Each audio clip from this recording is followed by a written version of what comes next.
মাওলা তোমার লীলা খেলা, মাওলা তোমার লীলা খেলা, কেউ বোঝে না, তুমি কাউকে রাখো গাছ তলাতে, কাউকে রাখো তুমি গাছ তলাতে, কাউকে রাখো বালাখানায়। লা ইলাহা ইল্লাল্লাহ, জোরে জোরে লা ইলাহা, কৃপণতা করবেন না, মন থেকে লা ইলাহা লা ইলাহা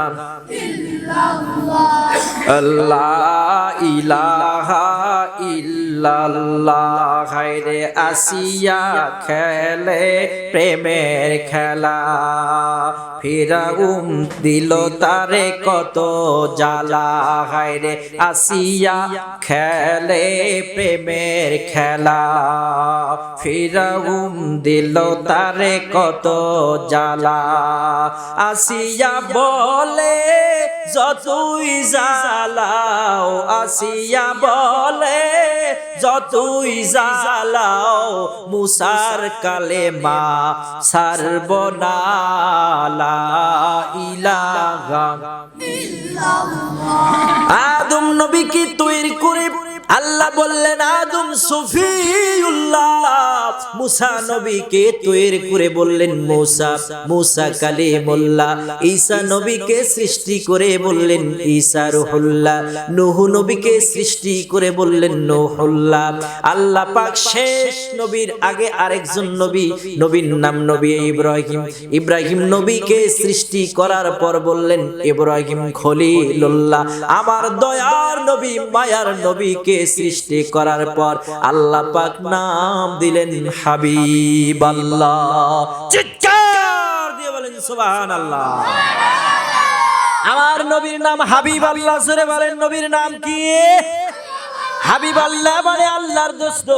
আল্লাহ বলে ও নবী গো, আমি দিলাম আদম সফিউল্লাহ নূহুল্লাহ, আমি দিলাম ঈসা রূহুল্লাহ, আমি দিলাম মুসা কালিমুল্লাহ, ইব্রাহিম খলিলুল্লাহ। নবী গো, আপনাকে ভালোবেসে মোহাব্বত করে নাম দিলাম হাবিবাল্লাহ। তার মানে আদম নবী আমি আল্লাহর জন্য পাগল, মুসা নবী আল্লাহর জন্য পাগল, ঈসা নবী আল্লাহর জন্য পাগল, নূহ নবী আল্লাহর জন্য পাগল, ইব্রাহিম নবী আল্লাহর জন্য পাগল। স্বয়ং আমি আল্লাহ নবীর প্রেমে দেওয়ানা, আমি বিশ্ব নবীর জন্য পাগল। আমরা সেই নবীর উম্মত, আমাদের জন্য আমার বিশ্ব নবী পাগল। আদম নবী আমার নবীজির সনে কালেমা, এই কালেমা পড়ার কারণে আদম হাওয়াকে আল্লাহ পাক মাফ করে দিলেন। সম্মানিত ভাইয়েরা আমার, তাহলে এই কালেমা কেন পড়ার কারণে আদম নবীকে মাফ করে দিলেন?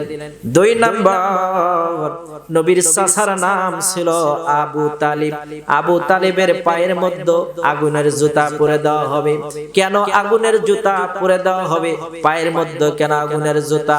হাতের মধ্যে কেন আযাব হবে না? আবু তালিবের মুখেও আগুন স্পর্শ করবে না, পিঠের ভিতরে আগুন স্পর্শ করবে না, বুকের ভিতরেও আগুন স্পর্শ করবে না। আবু তালিবের জাহান্নামে যত লোকের আযাব হবে, সবচাইতে ছোট আযাব, সবচাইতে কম আযাব, সবচাইতে কম শাস্তি, সবচাইতে ছোট শাস্তি হবে নবীর চাচা আবু তালিবের। সেটা কি? বলে আগুনের জুতা বানায়া, ওই আগুনের জুতার উপরে আবু তালিব দাঁড়িয়ে থাকবে।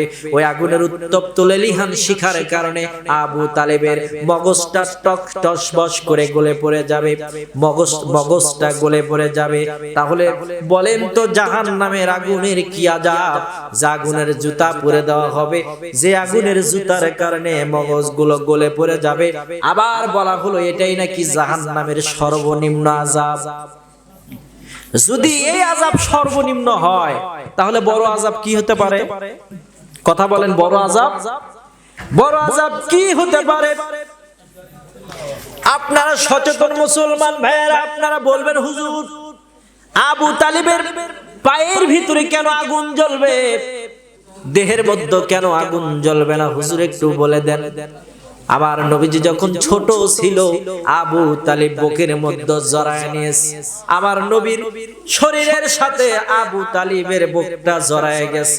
আল্লাহ বলে ও জিবরাইল সাক্ষী থাকো, আমার নবীজির বুকের সঙ্গে আবু তালিবের দেহ লেগেছে, বুক লেগেছে, এই বুক কখনো জাহান্নামের আগুনে জ্বলবে না। এই দুই হাত দিয়ে আবু তালিব নবীজিকে ধরেছে, দুই হাতের মধ্যে জাহান্নামের আগুন জ্বলবে না।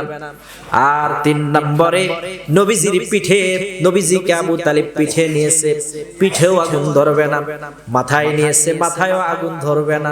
মুখ দিয়ে চুমা দিছে, মুখেও আগুন জ্বলবে না।